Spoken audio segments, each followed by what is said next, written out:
Hello everyone, I'm Jimson Lee for SpeedEndurance.com, and today's video is testing week using hurdle touchdown times as performance indicators.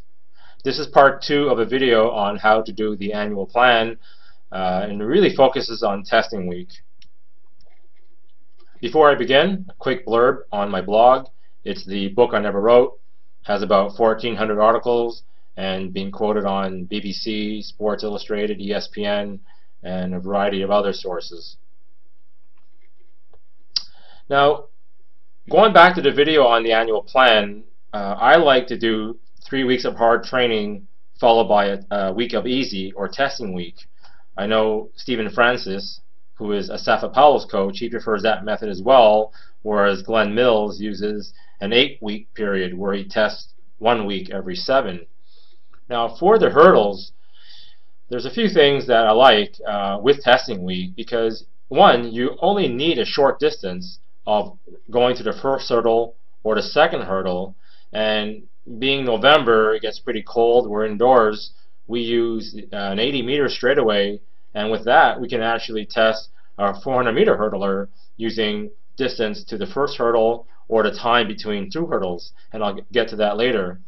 But the best way to use testing week is when you have a large group of athletes and the results of your tests, you can group your athletes based on their projected finish times, on their potential. It's not the best method, but when you have a lot of people, a lot of new people, and you want to sort them out, this is the best way to do a test as opposed to relying on their verbal PRs.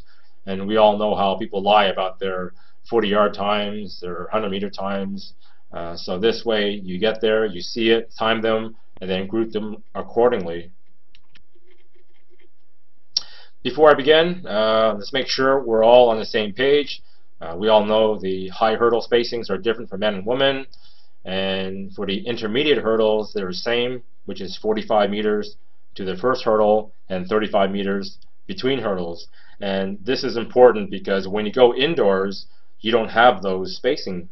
The high hurdles are the same hurdle marks, whether it's 60 meters or 100, but on the 400, you want to test that indoors. So just get a large tape measure and begin the test. Okay, let's start with high hurdles. Now, this is a really old diagram that I used way back when I was coaching hurdlers, and it's all hand time because old analog watches only time accurately to the nearest tenth. I don't like it when people use to the hundreds when they say I ran 4.17 for the 40-yard dash. Well, so keep it to the tenth of a second, and you make them run 1 hurdle, 2 hurdles, all the hurdles, and you just hit the split button every time they touch down. So you need your hand-eye coordination, and you go bang, bang, bang, and as soon as they're done, you save the results, write them down on a piece of paper, and you can analyze. And from the touchdown times, you can see where the athlete is weak. You can see that their start needs improving. You can see their endurance is tailing off. And also with a large group, you can easily see which group belongs where. And for example, if you're blessed with a 13-second male 110 hurdler, he will go about 2.4 hurdle 1 touchdown and about 1 second increments between the hurdles. Now there is a tail off towards hurdle 8, 9, and 10 where there's a bit of fatigue because of speed endurance and slowdown, but it's pretty accurate, these numbers. And a woman's is below, and this chart is on my blog, so don't rush down and write them all down. It's just an idea, a performance indicator on how fast they have the potential to run the hurdles.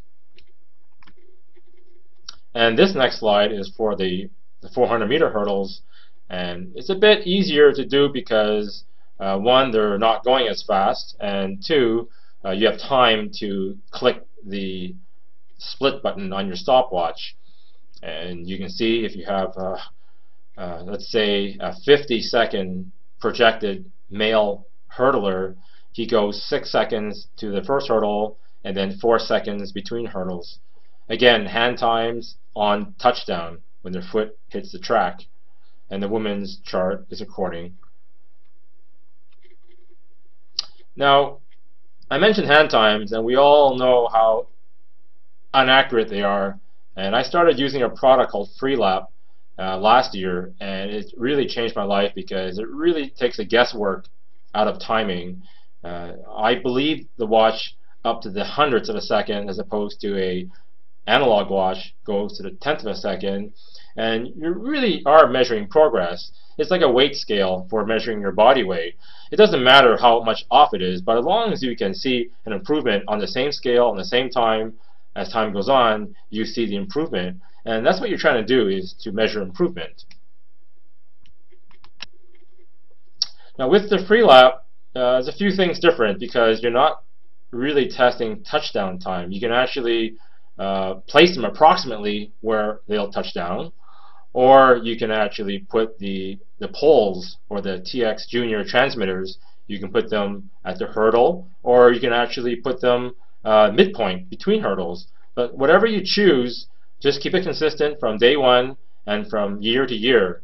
Find a protocol that you like and stick with it, and there you can actually test for improvement. Now, you can do two things. You can actually test the start to the first hurdle using their TX Touch, and on their hand movement when they release the button starts the timing. You can actually test between hurdles as well by putting the poles accordingly between one hurdle or two hurdles. And in very rare cases can you see an elite male go under 1.00 seconds between hurdles. Usually it's 1.0 something. So even women's too, even though the spacing is shorter, you can actually use this test accurately to show improvement. And if you want to see some sample split times, just go to the blog, and they have some results from the IAAF biomechanics study in Berlin in 2009, and recently they did it in Daegu in 2011 with Sally Pearson's splits from start to finish. And that's it for the video. That was how to test hurdle touchdown times for performance indicators for the hurdles, both high and low. And for more information, visit speedendurance.com. I'm Jim Sinley.